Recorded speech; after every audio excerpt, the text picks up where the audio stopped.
So we just got the news that health insurance companies are going to stop doing one of the very rare few things they did that was good. So take a look at this.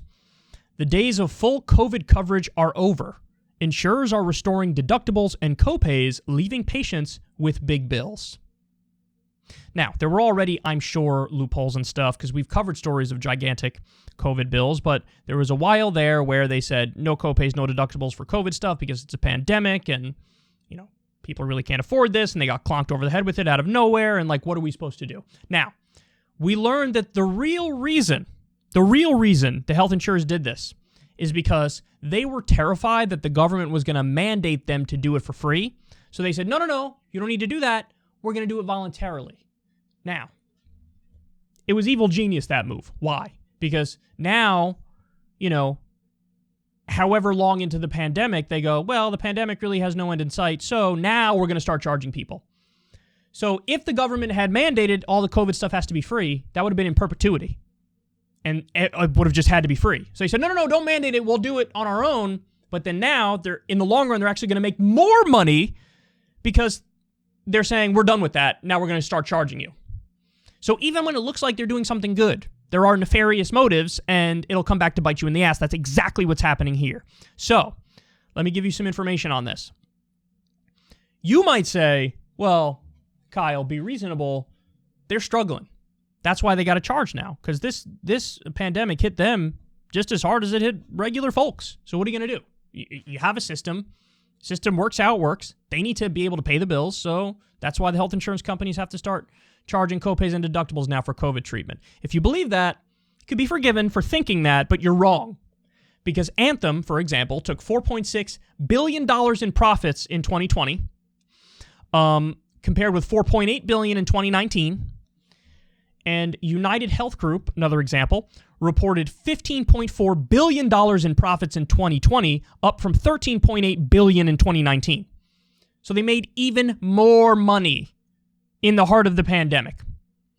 $15.4 billion in 2020. That's profits. That's profits.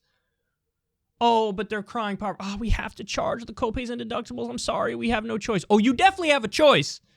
You're choosing to price gouge people and rip them off because that's what you do. That's your business model.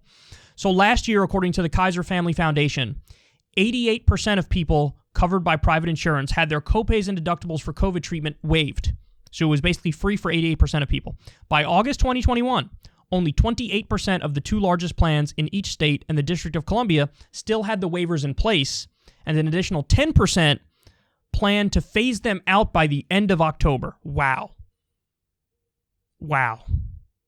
Now, just to put in perspective for you, COVID hospitalizations under insurance contracts on average cost between $29,000 or $156,000. Between $29,000 and $156,000.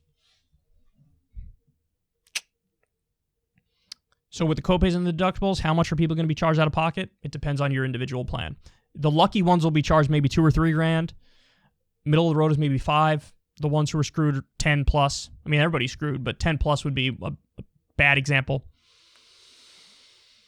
So there you have it. By the way, we got a little taste of universal health care, of socialized medicine with this pandemic. Between health insurance companies originally saying, all right, no charge for anything involving COVID. So there are some people who got treatment and just left and didn't pay anything. I'm sure they would report that's a positive thing, assuming they survived COVID, of course. And we also got free vaccines for everybody. We could just go in and get the vaccine. Now, my experience getting the vaccine was lovely. I don't know how yours was. Mine was wonderful. I was never hospitalized with COVID, so I don't know what it would be like to get the treatment and then just leave and pay nothing, but talk to the people who did have that done. They'd probably like it. So we got our little trial run, our little taste of how amazing it could be with universal health care, and now they're ripping it all away. They're even supposed to... Now, there's debate about whether or not boosters are necessary. Actually, the science now, the FDA just recommended it's not even really necessary. They might do it for very high-risk individuals, but nobody else. We're not sure yet. That's going to unfold. But if there are boosters, they might start charging for that too. So we got a taste of the solution, and then we take the solution away. That's what happened. This is inexcusable. Every other developed country has one version or another of a universal healthcare system where you get sick, you get help, and that's it. You don't pay anything. In fact, in the UK, they'll give you money to pay for your parking, for example.